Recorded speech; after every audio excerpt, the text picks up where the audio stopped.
Hey everyone. So today, let's dive into the intriguing and somewhat spooky world of the Chernobyl disaster. Most of you might know it as the site of a catastrophic nuclear accident back in 1986, but it's also become a hotspot for legends and strange stories. You see, after the disaster, people started talking about all these bizarre creatures and monsters lurking in the Chernobyl exclusion zone.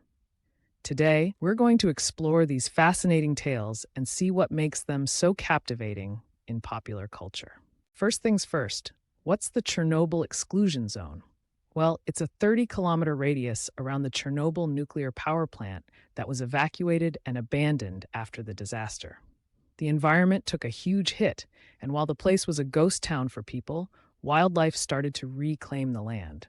And guess what? Some of these animals started showing up with odd mutations. This is where the legends of monsters really take root. Let's get into the fun part, talking about the different types of monsters said to roam this eerie zone. First up, we have the Chimeras.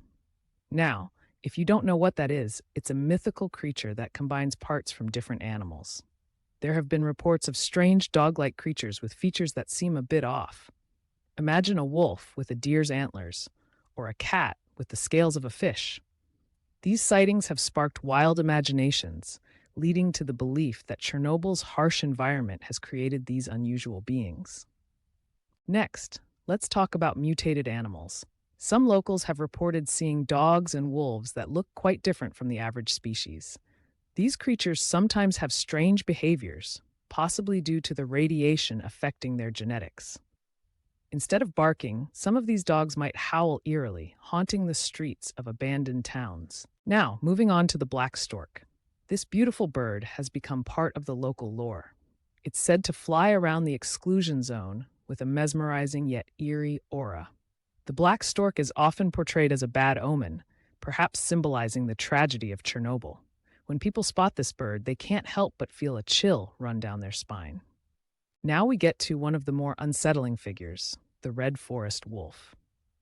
The area surrounding Chernobyl is known as the Red Forest, where trees turned a reddish color due to the fallout. Here, there have been tales of exceptionally large and aggressive wolves prowling the woods. Locals claim these wolves are fiercely protective of their territory and have a hauntingly intelligent gaze.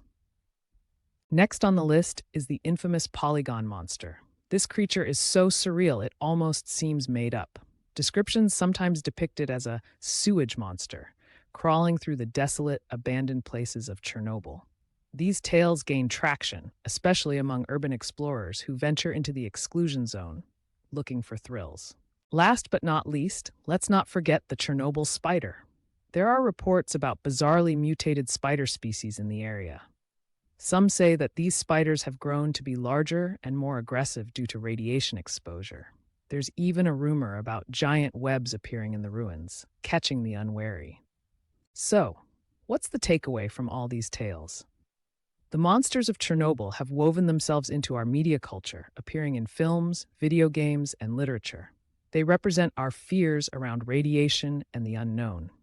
It's fascinating how, from a real disaster, we've created an entire realm of folklore that reminds us of the consequences of our actions.